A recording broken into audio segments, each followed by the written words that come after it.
안녕하세요. 최충만 변호사입니다. 제가 일을 하면서 보니까 형사사건 피해자와 합의 안 되면 어떡하냐고 묻는 질문들이 굉장히 많더라고요. 그래서 피해자와 형사 합의하는 법에 대해 조금 풀어보려고 합니다. 예를 들어 자동차 운전자가 신호위반으로 교통사고를 냈어요. 피해자가 많이 다쳤고요.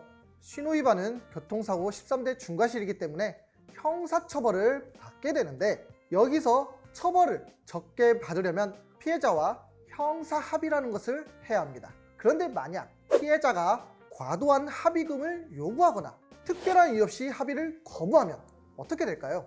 아마 대부분 그냥 공탁을 하면 된다고 생각하실 것 같은데 그렇지 않습니다. 우리나라 형사공탁은 피해자 동의가 없으면 절대로 받아두지 않거든요.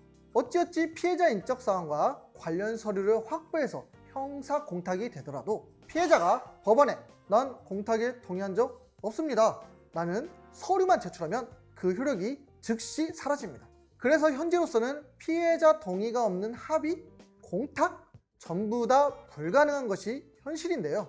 하지만 올해 12월 9일부터는 피해자 동의가 없어도 형사 공탁할 수 있는 제도가 새롭게 시행됩니다. 앞으로는 형사 증거 기록에서 드러난 피해자의 일부 정보만 기재해도 공탁을 받아주겠다는 뜻인데요.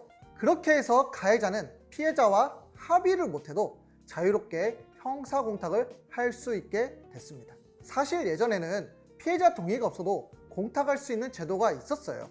그런데 성범죄 사건에서 가해자들이 피해자에게 한마디 사과도 없이 그냥 돈으로만 해결하려 한다는 비판이 끊이지 않았고, 그래서 피해자 동의 없이는 형사공탁을 할 수 없도록 법을 개정한 건데요. 그런데 문제는 역으로 이를 악용하는 사례가 많이 늘어났다는 겁니다. 우리나라 무고율은 단연 세계 최고 수준인데요. 특히 피해자 진술만으로 누명을 뒤집어 씌울 수 있는 성범죄 무고 사건이 크게 증가했습니다. 아시다시피 성범죄 사건은 피해자가 일관성 있는 진술만 하면 유죄가 되기 쉬운 범죄인데요.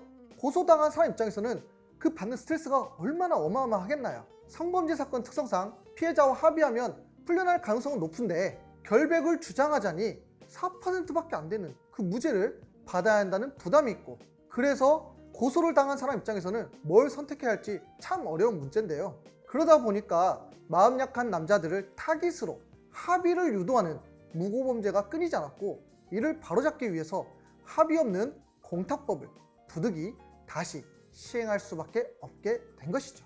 공탁법 개정 이유를 보면 가해자들이 합의가 잘 안 되니까 불법적으로 피해자 인적사항을 알아내고 피해자에게 2차 가해를 범할 위험이 있어서 이를 방지하기 위해 공탁을 허용하기로 했다라고 하는데, 그냥 이것은 형식적인 구실만 붙여놓은 것이라는 것 다들 아시죠? 자, 아무튼 결론은 이겁니다. 2022년 12월 9일부터 피해자 동의 없는 형사공탁법이 시행됩니다. 피해자에게 용서를 받기 위해 많은 노력을 했으나 너무 과도한 합의금을 요구한다든지 특별한 이유 없이 거절당한 분이 있다면 형사공탁을 적극 활용해 보는 것은 어떨까요? 단 피해자에 대한 사과 없이 형사공탁부터 하는 것은 아무런 효력이 없다는 것 잊지 마시고요. 오늘은 여기까지 하겠습니다. 최충만 변호사였습니다.